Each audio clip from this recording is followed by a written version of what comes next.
My Weird School Daze, Book Number 9. Mrs. Lizzy is Dizzy. Written by Dan Gutman.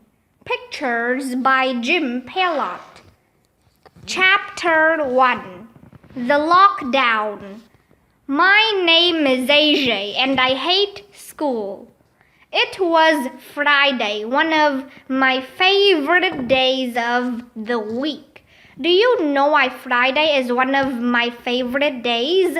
Because the next day is Saturday, and then comes Sunday. And on Saturday and Sunday, there's no school. Yay! My teacher is Mr. Granite. He's from another planet, but he's always talking about our environment. Always recycle your plastic bottles, Mr. Granite told us, because plastic bottles can be made into plastic lawn furniture, and plastic lawn furniture can be made back into plastic bottles, and plastic bottles and plastic lawn furniture can be made into plastic cup holders, so you can relax and drink from a plastic bottle while you're sitting on your plastic lawn furniture. And Mr. Granite didn't get the chance to finish his sentence because at that very moment, the school secretary, Mrs. Patty, made an announcement over the loudspeaker. "Attention," she said. "Dr. Emmer is in the building." "Dr. Emmer is in the building," shouted Michael, who never ties his shoes. "Dr. Emmer is in the building," shouted Ryan, who will eat anything, even stuff that isn't food. "Dr. Emmer is in the building," shouted Neil, who we call the nude kid even though he wears clothes. "Dr. Emmer is in the building," shouted Andrea Young, this annoying girl with curly brown hair who I hate. Everybody was freaking out. "Who's Dr. Emmer?" I asked. "Emmer is short for emergency, Arlo," said Andrea. "She calls me by my real name because she knows I don't like it. You probably weren't paying attention when they told us about Dr. Emmer." "I wasn't paying attention to your face," I told Andrea. "It's a lockdown, AJ," said Ryan. "That's what it means when they announce that Dr. Emmer is in the building." "Oh yeah, now I remember. Lockdowns are cool. Just in case a bad guy ever breaks into the school, we have to lock our classroom door, turn off the lights, sit on the floor in the corner, and stay really quiet until the lockdown is over." We all rushed over to the corner. Mr. Granite locked the door. He made us sit boy, girl, so we wouldn't talk to each other. I had to sit next to Andrea Young. Ugh, disgusting. "Everyone stay calm," said Mr. Granite. We all sat without talking for like 1,100,000 seconds. "Can we whisper now?" I finally asked. "Okay," Mr. Granite said, "but quietly. I heard on TV that a crazy person escaped from the loony bin last week," I whispered. "Really?" whispered Emily, who is Andrea's crybaby friend. "You shouldn't say crazy person, Arlo," whispered Andrea. "My mother is a psychologist. She told me we should say psychotic." "Maybe. the psycho who escaped from the loony bin is inside our school right now, said Michael. Maybe it's a zombie psycho, said Ryan. Maybe it's a zombie cannibal psycho, said Neil. Maybe it's a zombie cannibal psycho who eats kids for breakfast, I said. Shh, said Mr. Granite. Stop trying to scare Emily, whispered Andrea. Emily is such a scaredy cat. I bet she would have run out of the room if we weren't in the middle of a lockdown. We're all going to die, I whispered. I'm scared, said Emily. Me too, somebody else said. Sheesh, get a grip. It's just a lockdown. I have an idea, said Mr. Granite. Let's hold hands. It will help calm us down. Everyone take the hand of the person sitting next to you. Andrea looked at me. Hold my hand, Arlo, she said. No way, I said. I'm not holding your hand. You have to, Andrea told me. Mr. Granite said so. I looked at Mr. Granite. He gave me one of those teacher looks. I held Andrea's hand. Ugh, gross. Ooh, Ryan whispered. AJ and Andrea are holding hands. They must be in love. When are you gonna get married? Whispered Michael. Shh, said Mr. Granite. Andrea kept looking at me and smiling. If we were married, Arlo, we would hold hands like this all the time, she told me. Holding hands is so romantic. If we were married, I said, I would jump off a bridge. Oh, snap, said Ryan. You're mean, Arlo. I had to hold hands with Andrea in the dark for 1,100,000 minutes. I thought I was gonna die. And then, suddenly, the door unlocked. And then, the doorknob turned. It's the crazy person who escaped from the loony bin, whispered Ryan. Everybody was freaking out. And you'll never believe who walked through the door at that moment. Nobody. It's impossible to walk through a door. Doors are made of wood. If we could walk through wood, they wouldn't bother putting up doors. But you'll never believe who walked through the doorway. I'm not gonna tell you. Okay, I'll tell you. But you have to read the next chapter. So na-na-na-boo-boo on you. Chapter 2. Crazy Week.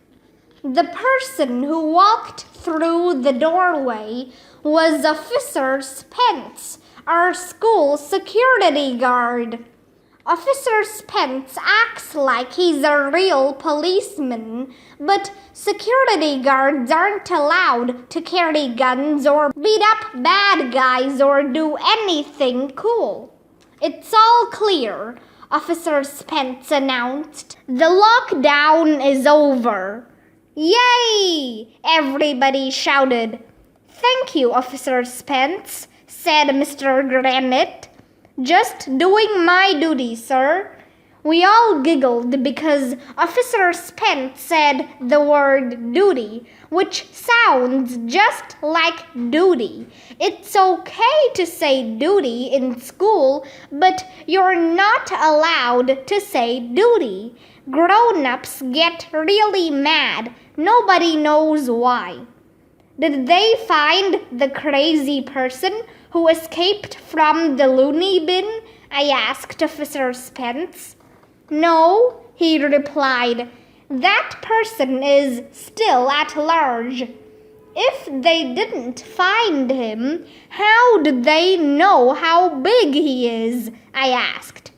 Andrea rolled her eyes. You'd bump into stuff. Officer Spence makes no sense. Mr. Granite went back to teaching us about recycling plastic, but a few minutes later there was a knock on the door. Who is it now? Mr. Granite looked annoyed. It was our principal, Mr. Klutz, and our vice principal, Mrs. Jaffe. Mr. Klutz has no hair at all. I mean none. But when he poked his head in the doorway, he was wearing a long blonde wig. Mrs. Jaffe had one on too. It was hilarious. To what do we owe the pleasure of your company? Asked Mr. Granite. And what's with the crazy hair? Next week will be crazy week at elementary school, announced Mr. Klutz. Monday will be crazy hair day, so everybody should come to school with crazy hair. Doesn't that sound like fun? Yes, said all the girls. No, said all the boys. And Tuesday will be Crazy Clothes Day, said Mrs. Jaffe. Everybody should dress up crazy, you betcha. Wednesday will be Crazy Hat Day, said Mr. Klutz. Thursday will be Crazy Shoes Day, said Mrs. Jaffe. And Friday will be Crazy Everything Day. We'll send a note home for your parents in your backpacks, said Mr. Klutz. But we wanted you kids to get excited about Crazy Week at elementary school.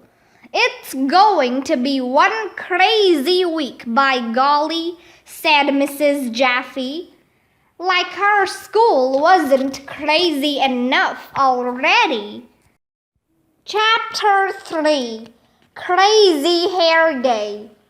Monday was Crazy Hair Day. My mom put this stinky gel stuff on my hair and combed it all toward the middle to make a fake mohawk. She called it a faux hawk. It was cool. Michael sprayed green dye in his hair. Neil the nude kid had on a baldy wig. He looked just like Mr. Klutz. Ryan put some orange stuff in his hair, but left thin, dark lines in it, so his head looked like a basketball. Andrea and Emily put colored ribbons and bows all over their hair. Even Mr. Granite had crazy hair. He showed up with purple dreadlocks. It was hilarious. You should have been there. After we put our backpacks away and pledged the allegiance, Mr. Granite said it was time for math. I hate math. Why do we have to learn math when there are calculators in the world? That's like walking 10 miles to a store when you can take a car. It's really hard to pay attention to math when your teacher has purple dreadlocks. In fact, it was hard to learn anything that morning because we were all looking at each other's crazy hair. My mohawk was itching too. After 1,100,000 hours, it was time for lunch. And then, of course, it was the best time of the day. Recess. Recess rocks. It's the only thing I like about school.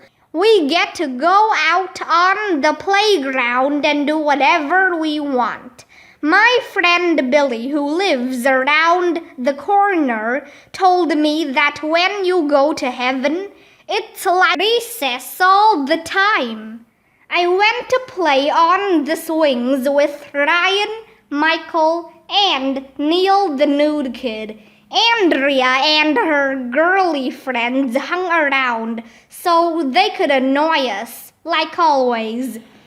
So there we were, minding our own business on the swings, when this lady walked over from across the street with yellow hair. Well, her hair was yellow, not the street. It would be weird if streets were yellow.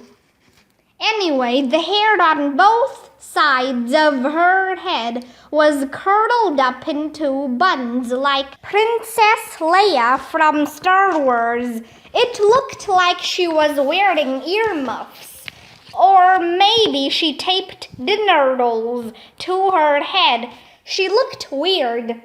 "Hi, kids," she said. "My name is Elizabeth, but you can call me Mrs. Lizzy." We told Mrs. Lizzy our names. Andrea and Emily said they liked her hairstyle. "Are you Princess Leia?" asked Michael. "Are those dinner rolls taped to your head?" I asked. "Or are you wearing earmuffs?" "Goodness, no," Mrs. Lizzy said. "This is my real hair." "Did you do that for Crazy Hair Day?" asked Ryan. "No, I wear my hair like this every day," said Mrs. Lizzy. "If you ask me, she should cut her hair and get earmuffs instead." "Are you a new teacher?" asked Andrea, who never misses the chance to brown-nose a teacher. "In a way, yes," Mrs. Lizzy told us. "The Board of Education decided that kids don't learn enough in school, so they started the Recess Enrichment Program. That means you kids will get to learn new things during recess. Doesn't that sound like fun?" "Yes," said the girls. "No," said the boys. "What? We have to learn stuff during recess? What's the deal with that?" Mrs. Lizzy told us boys to cheer up. She said that the Recess Enrichment Program will be fun and that she was going to teach us lots of cool things. Bummer in the summer. It wasn't fair, if you ask me. Recess is supposed to be for burning off energy and running around. Nobody told us anything about a recess enrichment program.